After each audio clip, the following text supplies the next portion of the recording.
हरे कृष्णा। सभी भक्तों का हार्दिक स्वागत है आज के प्रातःकालीन भागवतम क्लास में। तो हम लोग अभी 18वां अध्याय पढ़ रहे हैं, जिसमें सूत गोस्वामी बता रहे हैं कि किस प्रकार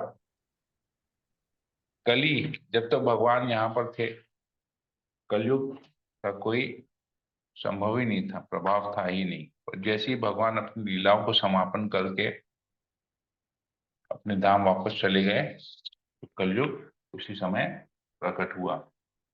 परंतु परीक्षित महाराज इतने पावरफुल, इतने शक्तिशाली राजा थे कि उनके रहते हुए कली का प्रभाव था ही नहीं। उन्होंने पूरा पृथ्वी पे वो शासन कर रहे थे, पूरे संसार के राजा थे। तो उस समय कलयुग का कोई प्रभाव नहीं था, उन्होंने कंट्रोल कर लिया था। और फिर आगे बताते हैं कि किस प्रकार भगवान की लीलाएं जो है उनको बहुत विनम्र होकर, विनीत भाव से भगवान की कथाएं, भगवान के दिव्य कार्यकलाप, उससे हमको श्रवण करना चाहिए। क्योंकि ऐसा करेंगे तभी हमको जीवन की पूर्ण सिद्धि प्राप्त होगी। मतलब ये है कि हम भगवान की कथा को श्रवण किए बिना, अगर हम भगवान की कथा का श्रवण नहीं करते हैं और उसको छोड़ के बाकी सारी अन्य कार्य करते हैं, हमको जीवन की पूर्ण सिद्धि प्राप्त नहीं होगी। हम भौतिक जगत में चाहे कुछ भी कर लें, हम भौतिक जगत में ही बंधे रहेंगे। मनुष्य जीवन की सिद्धि का मतलब है भगवान का प्रेम पाना, कृष्ण प्रेम पाना और भगवत धाम वापस चले आना। तो भगवत धाम जाना ही जीवन की पूर्ण सिद्धि है। जैसे हम लोग इसको छोटे से उदाहरण से समझते हैं कि जैसे हम लोग रोज सुबह घर से निकलते हैं, ऑफिस जाते हैं, बिजनेस में जाते हैं, परंतु उद्देश्य तो है पैसा कमाना। परंतु क्या ऑफिस या दुकान में जाके सो जाते हैं क्या? उद्देश्य है पैसा कमा के वापस घर आना और घर में आके परिवार के साथ रहना। ये उद्देश्य है, नहीं तो पैसा क्यों कमाएंगे? फिर ऑफिस में घर की जरूरत क्या है? घर की जरूरत है। ये इसी प्रकार अगर इसको थोड़े और आध्यात्मिक दृष्टि से देखते हैं तो हम तो घर छोड़ के आए हैं, कृष्ण का संग छोड़ के आए हैं, भगवत धाम से नीचे आए हैं, हम तो भगवान के अंश हैं।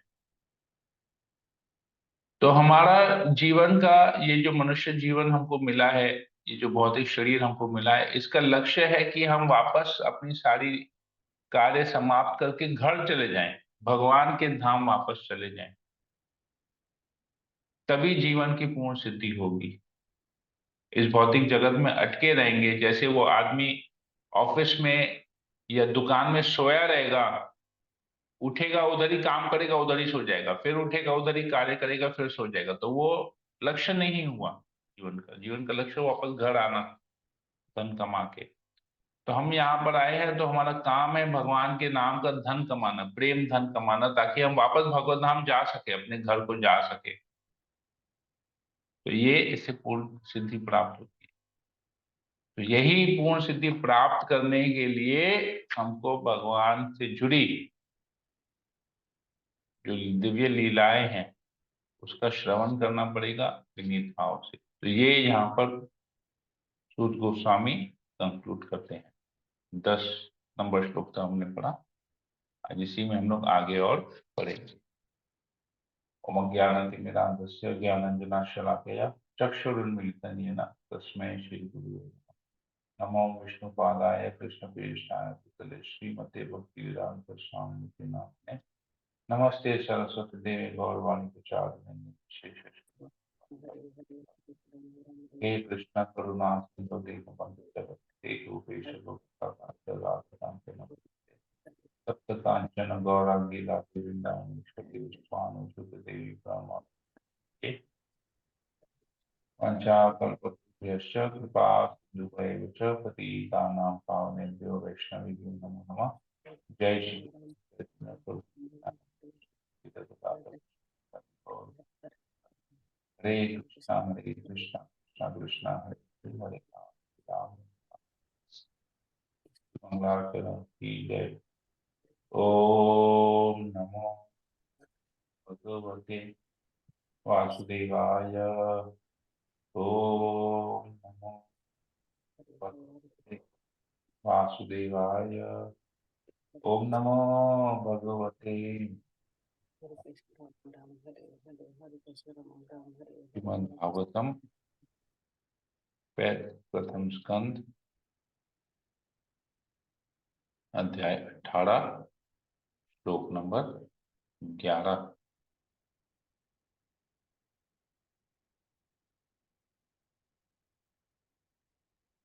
ऋषि मुनियों ने कहा, हे सौम्य सूत गोस्वामी, आप अनेक वर्षों तक जिए तथा शाश्वत यश प्राप्त करें, क्योंकि आप भगवान श्री कृष्ण के कार्यकलापों के विषय में उत्तम ढंग से बता रहे हैं।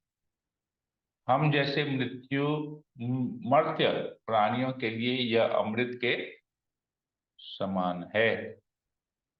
तो भगवान की कथा अमृत के समान है। अमृत पी के लोग अमर बनते हैं।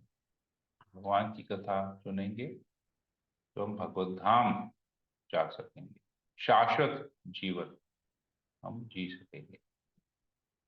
हमने अभी अभी इस सकाम कृत्य यज्ञ की अग्नि को संपन्न करना प्रारंभ किया है और हमारे कार्य में अनेक अपूर्णताएं होने के कारण इसके फल की कोई निश्चितता नहीं है। हमारे शरीर धुएं से काले हो चुके हैं, लेकिन हम भगवान गोविंद के चरण कमलों के अमृत रूपी उस मधु को से सचमुच तृप्त हैं, जिसे आप हम सबको वितरित कर रहे हैं। तो हम यज्ञ कर रहे हैं, कह रहे हैं हम लोग यज्ञ कर रहे हैं, अग्नि भी जलाए हैं, परंतु इसमें हम सब त्रुटिपूर्ण कर रहे हैं, अपूर्णताएं हैं, गलतियां हैं, परफेक्ट नहीं है। जिसको परफेक्ट कैसे बनेगा? हमारा शरीर का भी काला हो गया धुएं से, लेकिन इसमें कोई परफेक्शन नहीं आया। इसका फल मिलेगा कि नहीं वो भी हमको नहीं पता। लेकिन तब भगवान के हमको, लेकिन आपने क्या किया? भगवान की लीलाएं, भगवान के चरण कमल, भगवान की लीलाएं मधु के समान है। तो इस मधु को पाके हम तृप्त हो गए। तो यही फल, जो सर्वोच्च फल हमको मिला है, जो भगवान की कथा है। भगवत भक्त के साथ क्षण भर की संगति के महत्व की तुलना न तो स्वर्गलोक की प्राप्ति से, न भौतिक मुक्ति की प्राप्ति से की जा सकती। तो फिर उन सांसारिक वरदानों के विषय में क्या कहा जाए जो भौतिक संपन्नता के रूप में होते हैं और मृत्युओं के लिए है। तो यहाँ पर भगवान के भक्त भक्त संघ की महिमा बता रहे हैं कि भक्त संघ की जो महिमा है, भक्त संघ का जो लाभ है, आप स्वर्ग की प्राप्ति से उसको कंपेयर नहीं कर सकते। कहीं ऊंचा है। आपको अगर मोक्ष भी मिलता है, आप ब्रह्म में विलीन हो जाते हैं, तो भी उसकी तुलना नहीं की जा सकती। भक्त संग जो है, शुद्ध भक्त का संग करना, उससे कहीं ऊपर है। तो जब आप उसकी तुलना स्वर्गलोक की प्राप्ति से नहीं कर सकते, उसकी तुलना मोक्ष से नहीं कर सकते, तो फिर उसकी तुलना आप ये जो संसार में रहने वाले, जो फिर हमको जो वरदान वरदान मिलते हैं इस भौतिक जगत में रह के, जो भौतिक ऐश्वर्य हमको मिलता है, जैसे हमको अच्छा घर मिलता है, अच्छा बिजनेस मिलता है, अच्छा धन कमाते हैं, यश कमाते हैं, तब उसको कैसे तुलना कर सकेंगे? क्योंकि ये सब चीज तो शरीर के साथ खत्म हो जाएगा। हम चाहे जितना भी धन कमा लें, हमको कितना भी भौतिक ऐश्वर्य हो, वो भौतिक ऐश्वर्य हमको मरने से नहीं रोक सकता, मृत्यु से, इस शरीर की मृत्यु को नहीं रोक सकता। हम चाहे हजारों की संख्या में लोगों के हृदय में जगह बना ले, लेकिन वो हजारों की संख्या के लोग, जब हमारा शरीर जलाया जाएगा, वो हजारों की संख्या के में लोग अपने शरीर को भी नहीं त्यागेंगे। तो ये समझने की बात है। तो ये कुछ भी भौतिक वरदान हमको मिल जाए, जब हम मोक्ष की तुलना नहीं कर सकते भक्त संग से, जब हम स्वर्गलोक की तुलना नहीं, स्वर्गलोक की प्राप्ति की तुलना नहीं कर सकते भक्त संग से, तो कैसे इस भौतिक जगत के तुच्छ वरदानों को, सांसारिक वरदानों को हम कैसे तुलना कर सकेंगे? तो वो भी कितना, क्षण भर की संगति, लव मात्र। कहते हैं साधु संगे सर्व शास्त्र कहे, लव मात्र साधु संगे सर्व सिद्धि होए।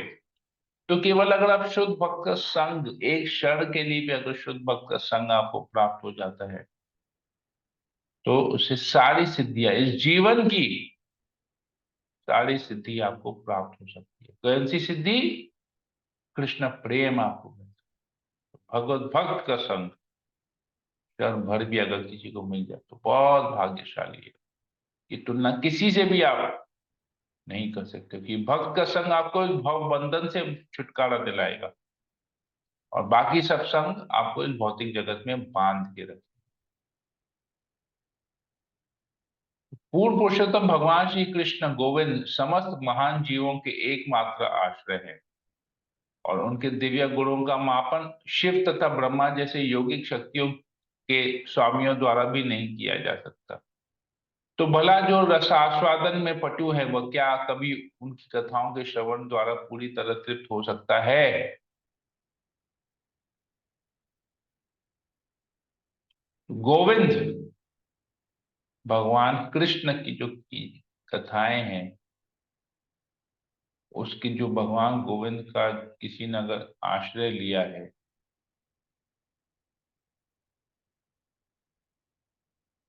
और भगवान के जो गुण हैं, उनको आप माप नहीं सकते, क्योंकि वो अनलिमिटेड है। भगवान के गुण अनलिमिटेड है, भगवान की कथाएं अनलिमिटेड है, भगवान की लीलाएं अनलिमिटेड है। तो आप उनको माप नहीं सकते। हमने पहले भी पढ़ा था कि किस प्रकार अनंत शेष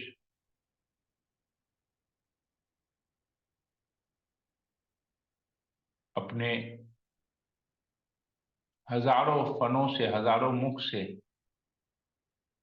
भगवान की कथा को बोल रहा है अनंत काल से, परंतु आज भी वो भगवान की कथा, भगवान के गुणों का वर्णन पूर्ण रूप से नहीं कर पाए, क्योंकि भगवान हर समय कुछ ना कुछ नया कर रहे हैं। तो उनके मापन को अब शिव जी और ब्रह्मा जी की यौगिक शक्तियों से नहीं कर सकते, किया ही नहीं जा सकता। भगवान की कथाएं अनंत है। अनंत शेष भी अनंत काल से भगवान की अनंत लीलाओं का, अनंत गुणों का वर्णन कर रहा है, परंतु वो समाप्त नहीं कर पा रहा है। तो मतलब आप उसको माप नहीं कर सकते। मापन नहीं, जो समाप्त नहीं कर पा रहा है, समाप्त क्यों नहीं हो रहा है? क्योंकि उसका माप ही नहीं है, इसलिए समाप्त नहीं हो रहा है। ये चीज यहाँ पर ऋषिगण बता रहे हैं।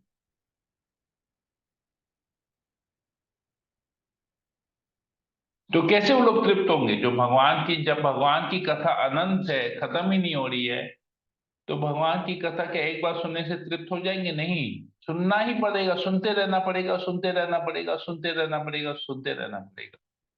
कभी तृप्त नहीं होंगे। ये भगवान की कथा ऐसी है, इतना अमृत है भगवान की कथा में। हे सूत, जितना ज्यादा सुनेंगे उतना ज्यादा सुनने की और इच्छा होगी। ये एक शुद्ध भक्त की निशानी है।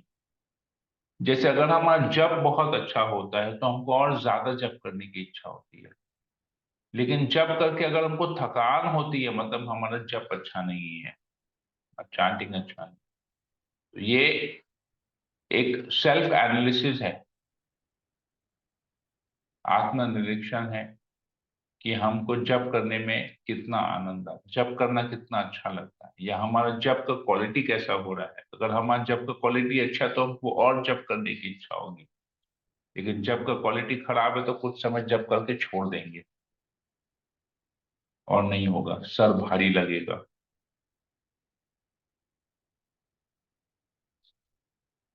अगला श्लोक।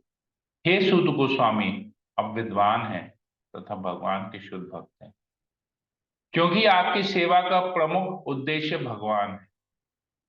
अतएव आप कृपया हमें भगवान की लीलाएं हम कह सुनाएं, जो समस्त भौतिक विचारधारा से ऊपर है, क्योंकि हम ऐसा संदेश प्राप्त करने के लिए आतुर हैं। तो कहते हैं आप बस बस मत कीजिए, आप और सुनाइए हमको भगवान की लीलाएं, और सुनाइए। ये जो इस भौतिक जगत की जो विचारधारा है, इससे कहीं ऊपर है, कहीं परे है भगवान की लीला। और क्यों सुनाइए? क्योंकि हम आतुर है सुनने के लिए। तो ये एक और क्वालिफिकेशन है, जो श्रोता है उसका एक क्वालिफिकेशन ये है, श्रोता का एक गुण होना चाहिए कि उसको श्रवण करने की इच्छा होनी चाहिए, श्रवण करने की लालायत होना चाहिए श्रवण करने के लिए, तभी उसका मजा आएगा। जैसे कहते हैं ना, अगर पेट में भूख है और भोजन दो तो भोजन बहुत स्वादिष्ट लगता है, लेकिन अगर भूख नहीं हो तो आप जितना भी स्वादिष्ट भोजन रख ले वहां पर, वो नहीं खाएगा, वैसा टेस्ट नहीं आएगा। क्यों? क्योंकि भूख नहीं है। तो इसी प्रकार भगवान की लीलाएं जब, अमृत कब लगेगी? जब हम आतुर होंगे भगवान की लीला श्रवण करने का, तभी हमको ये भगवान की लीलाएं अमृत लगी। भगवान की लीलाएं तो अमृत है ऑलरेडी, लेकिन उस अमृत का स्वाद नहीं आएगा अगर हमको इच्छा ही नहीं है भगवान की कथा सुनने का। तो क्या होगा अगर हम भौतिक जीवन में इतना डूबे हुए हैं, कैसे सुन? इस सारे भौतिक कष्टों से उभारने वाला है भगवान की जो लीला है, भगवान की कथा, वो सब भौतिक कष्टों से उभार देगी। ये हमको समझना चाहिए। तो ये योग्यता होनी चाहिए हमें कि हमको भगवान की कथा श्रवण करने की इच्छा होनी चाहिए, उत्सुकता होनी चाहिए। ऋषिगर आगे कहते हैं, हे सूत गोस्वामी, कृपया करके भगवान की उन्हीं कथाओं का वर्णन करें जिनसे महाराज परीक्षित, जिनकी बुद्धि मोक्ष पर केंद्रित थी, उन भगवान के चरण कमलों को प्राप्त कर सके, जो पक्षीराज गरुड़ के आश्रय है। इन्हीं कथाओं का उच्चारण व्यास पुत्र शील सुखदेव द्वारा हुआ था। तो कहते हैं कि और कुछ मत सुनाइए, केवल भगवान की वही कथा सुनाइए जिससे हमको भगवान के चरण कमलों की प्राप्ति हो, भगवान का आश्रय मिले। केवल वही कथा सुनाइए, क्योंकि वही कथा सुखदेव गोस्वामी ने भी की है। तो हमको एज इट इज वही सुनना है, और इसके अलावा और कुछ नहीं सुनना। तो ये चीज यहाँ पर कह रहे हैं। तो बहुत लोग भगवान की कथा सुनाते हैं, लेकिन उसमें बाकी सब कुछ मसाला भी घुसा देते हैं। नहीं, भगवान भागवत कथा कैसे श्रवण होनी चाहिए? केवल भगवान के चरण कमलों की प्राप्ति हो, उतना ही, केवल भगवान के अलावा और कुछ उसमें बोलना नहीं चाहिए। दूसरे कोई भी, मतलब कहने का मतलब है कि कोई भी भौतिक चीज उसके अंदर नहीं घुसनी चाहिए, उस कथा के अंदर। ये यहाँ पर, तो ये पहले श्रोता का क्वालिफिकेशन बता रहे थे। श्रोता का क्वालिफिकेशन क्या है? कि सुनने की उत्सुकता होनी चाहिए। अभी वक्ता का क्वालिफिकेशन, जो भागवत कथा करता है, उसका क्वालिफिकेशन बता रहे हैं कि केवल भगवान वही चीज बताना चाहिए जिससे भगवान के चरण कमलों की प्राप्ति हो, और कुछ नहीं। अगर हम भागवत कथा सुनते हैं, पूरे विश्व में अनेकों अनेक जगह पर भागवत कथा होती रहती है, भारत के अंदर भी बहुत जगह भागवत कथा होती रहती है, तो क्या उस भागवत कथा को सुन के हमको भगवान के चरण कमलों की प्राप्ति हो रही है? क्या हमको इस भौतिक जगत से वैराग्य उत्पन्न हो रहा है? क्या हमको कृष्ण प्रेम मिल रहा है? ये देखना बहुत जरूरी है। अगर नहीं, मतलब वो वक्ता भी ठीक नहीं है, श्रोता भी ठीक नहीं है, दोनों में गड़बड़ है। क्योंकि श्रोता को सुनने की उत्सुकता नहीं, श्रोता तो उत्सुकता से सुनने गया था, लेकिन वक्ता इस प्रकार का बोला कि उसको कृष्ण प्रेम, श्रोता के हृदय में कृष्ण प्रेम नहीं जाता। तो दोनों का क्वालिफिकेशन है। तो सुनने का उत्सुकता भी होनी चाहिए, विनीत भाव होना चाहिए, और साथ ही साथ केवल कृष्ण कथा होनी चाहिए। कृष्ण कथा के अंदर सांसारिक बातें घुसेंगी तो कृष्ण प्रेम नहीं मिलेगा। ये चीज यहाँ पर ऋषिगण बता रहे। अतः कृपा करके हमें अनंत की कथाएं सुनाएं, क्योंकि वे पवित्र करने वाली तथा सर्वश्रेष्ठ है। इन्हें ही महाराज परीक्षित को सुनाया गया था, और वे भक्ति योग से परिपूर्ण होने के कारण शुद्ध भक्तों को अत्यंत प्रिय है। तो देखिए, सेकेंड टाइम रिपीट हुआ है। पहले बताया जैसा सुखदेव गोस्वामी ने परीक्षित महाराज को बताया वैसा ही बताइए। फिर से यही बात बोल रहे हैं कि जिस प्रकार महाराज परीक्षित को सुनाया गया था, जो भक्ति योग से परिपूर्ण है, तो जो कथा केवल भक्ति योग से है, क्योंकि सुखदेव गोस्वामी ने क्या बताया, महाराज परीक्षित को भक्ति योग के बारे में बताया, भगवान की लीलाएं और भक्तों की लीलाओं के बारे में बताया, इसके अलावा और कुछ नहीं बताया। तो आप भी वही बताइए जो केवल भक्ति योग से परिपूर्ण है, आप इसमें कुछ और एडिशन मत कीजिए। जैसा उन्होंने बताया है यथारूप वैसा ही हमको, क्योंकि यही चीज शुद्ध भक्तों को अत्यंत प्रिय है, इसके अलावा कुछ नहीं। लेकिन अभी हम सुनते हैं कि बहुत कुछ भागवत कथा के अंदर बहुत कुछ डाल देते हैं वो लोग, भौतिक जगत की बहुत सारी बातें डाल। नहीं, जो कथा केवल भक्ति योग से परिपूर्ण है बस वही हम सुनाइए, इसके अलावा कुछ नहीं। क्योंकि महाराज परीक्षित ने भी वही सुना था, जो महाराज परीक्षित ने सुना वही आपको हमको सुनाना है, हम वही सुनना चाहते हैं। जो कथा महाराज परीक्षित ने सुनी, हम भी वही चीज सुनना चाहते हैं। हरे कृष्णा। यहीं पर ही हम रखते हैं 17 नंबर श्लोक तक, 18 नंबर से हम कल फिर आगे पढ़ेंगे। हरे कृष्णा। किसी को भक्त कोई प्रश्न हो, कोई कमेंट हो, यहाँ बोल सकते हैं।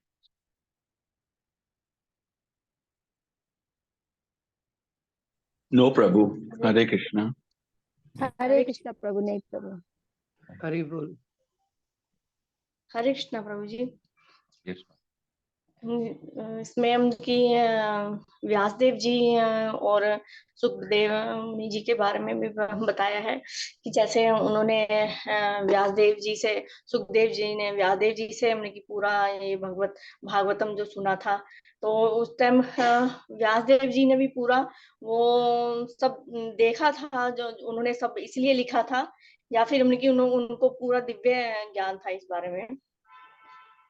व्यासदेव जी भगवान के शक्त्यावेश अवतार है। शक्त्यावेश अवतार मतलब कि उनको एक विशेष शक्ति मिली थी, और उस शक्ति से व्यासदेव जी ने देखा था कि कलयुग के जीव अत्यंत निम्न होंगे, तो उनका उद्धार करने के लिए उन्होंने सारे ग्रंथों की वो लिखित फॉर्म में लेखन किया, और उसमें सारे ग्रंथों का देखे कि ये समझ नहीं पाएंगे, जो चार वेद है उसको समझ नहीं पाएंगे, तो चार वेदों को और तोड़ा, पुराणों में कन्वर्ट किया, उपनिषद में कन्वर्ट किया, और पुराण में सबसे उच्च पुराण डाला है भागवत पुराण, श्रीमद् भागवतम जिसे हम कहते हैं। और उपनिषदों में सर्वश्रेष्ठ उपनिषद गीतोपनिषद, भगवत गीता जिसे हम जानते हैं, तो ये प्रस्तुत कर दिया, ताकि जो ये पढ़ेगा ना, केवल गीता और भागवत पढ़ेगा, उसको जीवन की सिद्धि प्राप्त हो जाएगी। क्योंकि कलयुग में जीवों की आयु कम होगी, बुद्धि कम होगी। और साथ ही साथ उन्होंने सुखदेव गोस्वामी को भी सुनाया, क्योंकि उनके पुत्र थे, व्यासदेव के पुत्र थे सुखदेव गोस्वामी। तो उन्होंने सुखदेव गोस्वामी को भी ये सुनाया, क्योंकि सुखदेव गोस्वामी जन्म से ही लिबरेटेड सोल थे, मुक्त आत्मा थे जन्म से ही। वो भी आए केवल इसी पर्पस के लिए। तो सुख, सुख का मतलब है तोता। तो सुखदेव गोस्वामी जो है उनका जन्म भी कोई साधारण नहीं है। सुखदेव गोस्वामी भगवत धाम से आए हैं। सुख का मतलब है तोता। तोता क्या करता था, कृष्ण कोई संदेश भेज कृष्ण जब भी राधा रानी को कोई संदेश भेजना चाहते थे वो तोते को बोलते थे। तोता उड़ के राधा रानी को वही चीज बता देता था। फिर राधा रानी को कोई संदेश भेजना होता था कृष्ण को, तो उसी तोते को सुख को बताते थे। इसलिए कहते हैं ना, तोता का गुण क्या है, जैसा बोलो केवल वैसा ही रिपीट करता है, उसमें और ज्यादा कुछ नहीं, अपना एडिशन नहीं करता तोता। तो हम देखें भौतिक जगत में तोते को क्या, अब जो सिखाएंगे, अब जो उच्चारण करेंगे वो तोता केवल वही बोलेगा। तो ये गुण आध्यात्मिक जगत से आया है। तो तोता वही बोलता था, वो मैसेंजर कैरियर था, मैसेज कैरियर था कृष्ण का। तो सुख वही है। तो इसमें भी ऐसा है कि एक बार पार्वती देवी ने शिव जी से याचना की थी कि उन्हें भागवत कथा श्रवण करना है। तो शिव जी बोले कि मैं एक ही कंडीशन रहेगा भागवत कथा करने की, क्योंकि मैं भागवत कथा का आंख बंद करके करूंगा, परंतु तुम्हें आंख खोल के सुनना है, आंख और कान खुला रखना है, और मुझे बीच बीच में होंकार देते रहना, हम्म करके। तो मुझे पता चलेगा कि तुम सुन रही हो ऐसे। तो जब भागवत कथा शिव जी स्टार्ट किए तो पार्वती देवी भी सुन रही थी और हुंकार दे रही थी। तो सुनते सुनते पार्वती देवी को नींद आ गई।